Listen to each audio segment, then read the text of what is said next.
రాకాలోకంకి స్వాగతం. ఈ కంటెంట్ మీకు నచ్చినట్టయితే లైక్ చేయండి, మీ బంధుమిత్రులకు షేర్ చేయండి. ఇప్పటి వరకు సబ్స్క్రైబ్ చేయకపోతే సబ్స్క్రైబ్ బటన్ని నొక్కి సబ్స్క్రైబ్ చేసుకోవచ్చు. అదేవిధంగా బెల్ ఐకాన్ని నొక్కడం ద్వారా యాక్టివేట్ చేసుకోవచ్చు. మిత్రులారా, హైదరాబాద్ లోకసభ నియోజకవర్గంలో పోటీ చేస్తున్నటువంటి మజ్లిస్ ఇత్తెహాదుల్ ముస్లిమీన్ దాని అభ్యర్థి, దాని పార్టీ అధ్యక్షుడు కూడా అయినటువంటి అసదుద్దీన్ అవైసీ గత 6-7 దశకాల్లో ఏనాడు చేయనటువంటి ఒక పనిని ఈసారి చేశారు. అదేంటంటే తెలుగు భాషలో మజ్లిస్కి సంబంధించినటువంటి ఒక పాటను రాయించి, ఆ పాటను ట్యూన్ కట్టించి దానికి ఒక వీడియో తయారు చేసి ఆ వీడియోని పార్టీ ఆవిష్కరించింది, దాన్ని రిలీజ్ చేసింది. ఇప్పుడు అదొక పెద్ద చర్చా విషయం. నల్గొండలో గద్దర్ గళాన్ని ఇమిటేట్ చేసేటటువంటి ఒక కళాకారుడు ఉన్నాడు. ఒరిజినలే, ఇమిటేషన్ అయితే ఆ ఇమిటేట్ చేసేటటువంటి కళాకారుడు గద్దర్లాగా పాడుతూ భగభగ మండేటి నిప్పుల దండై, ఎంఐఎం పార్టీ జెండా గుండెకు అండై, హైదరాబాద్ గడ్డ మీద పొద్దే పొడిచే అలుపెరగని సేవకుడై ముందుకు నడిచే అనేటటువంటి ఒక పాట రిలీజ్ చేశారు. ఒక రకంగా చూస్తే మజ్లిస్ ఈ తరహా తెలుగు భాషలో పాటని రిలీజ్ చేయటము ఇది మొదటిసారి. పాత బస్తీతో సంబంధం ఉన్నటువంటి వాళ్ళు చెప్పేది ఏంటంటే, కొన్ని ఏరియాలకి మీ ఓట్లు మాకు అవసరం లేదు, మీ ఏరియాలకు మేము రాము, మీకు డెవలప్మెంటల్ వర్క్స్ కూడా మేము చేయం, మాకు మీతో సంబంధం లేదన్నటువంటి ధోరణిని చాలా కాలం మజ్లిస్ ఎమ్మెల్యేలు అవలంబించేవారని చెప్పి పాత బస్తీలో ఉండేటటువంటి నివాసులు పెద్ద కంప్లైంట్ చేస్తుంటారు. మా ఏరియాకి ఎమ్మెల్యే వచ్చి 30 ఏళ్ళైంది, 40 ఏళ్ళైంది అని కూడా చెప్పినటువంటి పాత బస్తీ పౌరులు నాకు తెలుసు. ఎందుకంటే ఎమ్మెల్యేకి ఈ ఓట్లు అవసరం లేదు కాబట్టి రారు. అలాంటి మజ్లిస్ ఈసారి తెలుగు పాటను రిలీజ్ చేసింది.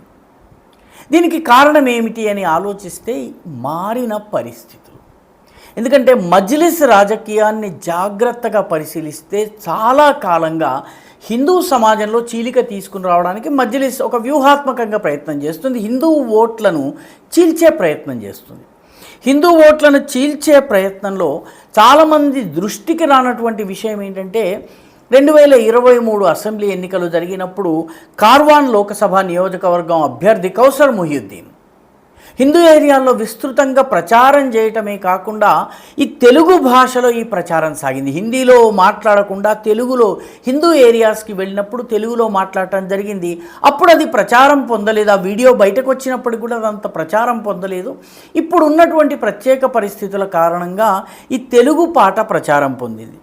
అయితే చాలామందికి తెలియని విషయం ఏంటంటే, మజ్లిస్ ఇత్తెహాదుల్ ముస్లిమీన్ మొదటి నుంచి ఇక్కడ కొందరు హిందువులను కిలుబొమ్మల్లాగా ముందు పెట్టి గతంలో మేయర్ని ఎంపిక చేయవలసి వచ్చినటువంటి సమయంలో కూడాను అల్లంపల్లి పోచయ్య కావచ్చును, ఇంకొకరు కావచ్చును, హిందువులను మేయర్లుగా చేసి చూపించేటటువంటి మిగతా అంతా కూడాను పార్టీ కమాన్ అంతా కూడాను, కంట్రోల్ అంతా కూడాను మజ్లిస్ చేతుల్లో ఉంటుంది. కానీ ఒక కీలుబొమ్మని మేయర్గా పెట్టడం అనేది గతంలో కూడా చేయటం 2-3 సార్లు ఈ రకంగా చేయటం జరిగింది. ఉత్తరప్రదేశ్లో ఎన్నికలు జరిగినప్పుడు 2022 అసెంబ్లీ ఎన్నికలు జరిగినప్పుడు మజ్లిస్ ఇత్తెహాదుల్ ముస్లిమీన్ 66 మందికి టికెట్లు ఇచ్చింది. 66 మందిలో 11 మంది హిందువులు. అందులో ఒక ఆయన పేరు పండిత్ మదన్ మోహన్ ఝా. ఆయన సాహిబాబాద్, గాజియాబాద్ దగ్గర ఉన్న సాహిబాబాద్ ప్రాంతంలో పార్టీ నాయకుడిగా పనిచేశారు. అదేవిధంగా జాట్ వర్గానికి చెందినటువంటి భీమ్ సింగ్ బాలియానికి కూడా వాళ్ళు ముజఫర్ నగర్ జిల్లాలో ఉన్నటువంటి బుధానా అసెంబ్లీ నియోజకవర్గం నుంచి టికెట్ ఇచ్చారు. కాబట్టి మజ్లిస్ హిందువులకు టికెట్లు ఇవ్వడం అనేది హిందూ ఓట్లను చీల్చేటటువంటి ప్రయత్నంలో భాగంగా ముస్లిం ఓట్లు ఎలాగో పడతాయి, కొంత హిందూ ఓట్లు చీల్చినట్టయితే గెలవవచ్చు అన్నటువంటి వ్యూహం. ఇది జిహెచ్ఎంసీ సమయంలో కూడాను మజ్లిస్ ఉపయోగించింది. తాజాగా అంటే లాస్ట్ జిహెచ్ఎంసీ ఎలక్షన్స్లో కూడాను మజ్లిస్ పలువురు హిందువులకు టికెట్లు ఇచ్చింది. 4 కార్పొరేటర్లు అయితే హిందూ కార్పొరేటర్లు ఎంఐఎంలో ఉన్నారు. జంగమెట్ నుంచి తారాబాయ్, కార్వాన్ నుంచి అరుణ, అదేవిధంగా లంగర్ హౌస్ నుంచి రవి యాదవ్, పురాణాపూల్ నుంచి సున్నం శ్రీలత. వీళ్ళు ఎంఐఎం కార్పొరేటర్స్గా ప్రస్తుతం ఉన్నారు. అవడానికి హిందువులు కానీ ఎంఐఎంలో ఉన్నారు. కాబట్టి ఎంఐఎం మొదటి నుంచి కూడాను హిందువులలోని ఒక వర్గాన్ని తన వైపు తిప్పుకునేటటువంటి ప్రయత్నం చేస్తూ వచ్చింది. ఆ ప్రయత్నంలో భాగంగానే ఈసారి ఈ పాట వచ్చింది. హైదరాబాద్లో ఈసారి కొంత ప్రత్యేకమైనటువంటి లోక్సభ కాంటెస్ట్లో కొంత ప్రత్యేకమైనటువంటి పరిస్థితులున్న హై ప్రొఫైల్ కాన్స్టిట్యున్సీగా మారింది. దేశవ్యాప్తంగా ఈ కాన్స్టిట్యున్సీ మీద దృష్టి పడింది. పర్యవసానంగా ఇక్కడ ఉన్నటువంటి హిందువులలోని ఒక వర్గం ఓట్లను కూడా తీసుకునే ప్రయత్నంలో భాగంగా ఈ పాటని రిలీజ్ చేయటం జరిగింది. వాస్తవంగా గనక మనం చూసినట్లయితే జై భీమ్ జై మీమ్ అనే నినాదమే, మీమ్ అంటే మజ్లిస్ ఇత్తహాదుల్ ముస్లిమీన్, భీమ్ అంటే దళితులు, దళిత్ ముస్లిం యూనిటీ కోసము ఈ జై భీమ్ జై మీమ్ స్లోగన్ని మజ్లిస్ ఇత్తహాదుల్ ముస్లిమీన్ తీసుకొచ్చింది, ఎంఐఎం తీసుకొచ్చింది.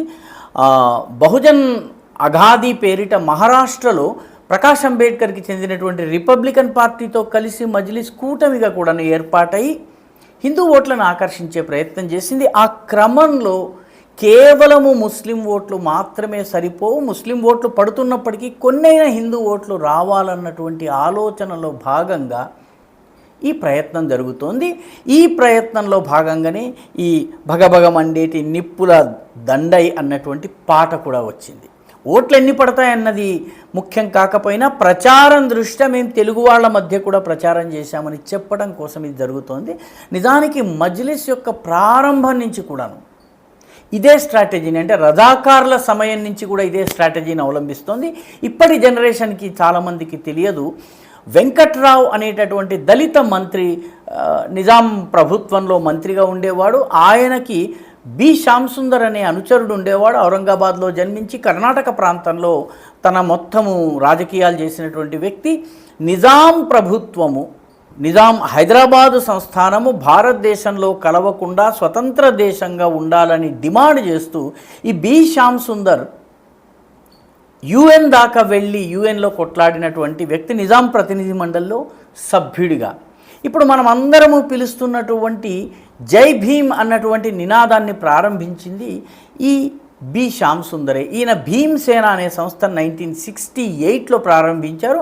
ఆ సంస్థ సభ్యులు జై భీమ్ అని పిలుచుకునేవాళ్ళు. ఇప్పుడు అందరూ కూడాను జై భీమ్ అని పిలుస్తున్నారు, అది వేరే విషయం. కానీ మజ్లిస్ ఇన్నాళ్లుగా హిందూ సమాజంలోని ఒక వర్గాన్ని చీల్చి తనకు అనుకూలంగా తిప్పుకుని హిందూ యూనిటీని దెబ్బతీయాలన్నటువంటి ప్రయత్నం ఏదైతే చేస్తోందో ఆ ప్రయత్నంలో భాగంగానే ఈసారి ఈ పాట వచ్చిందన్నది ఇది మజ్లిస్ యొక్క పాలసీ యొక్క కంటిన్యూయేషన్గా మనము గుర్తించాల్సినటువంటి అవసరం ఉంది. ఈ వీడియో మీకు నచ్చినట్టయితే లైక్ చేయండి, షేర్ చేయండి, ఈ ఛానల్కు సబ్స్క్రైబ్ చేయండి, మీ అభిప్రాయాన్ని కమెంట్ల రూపంలో తప్పనిసరిగా పంపించండి.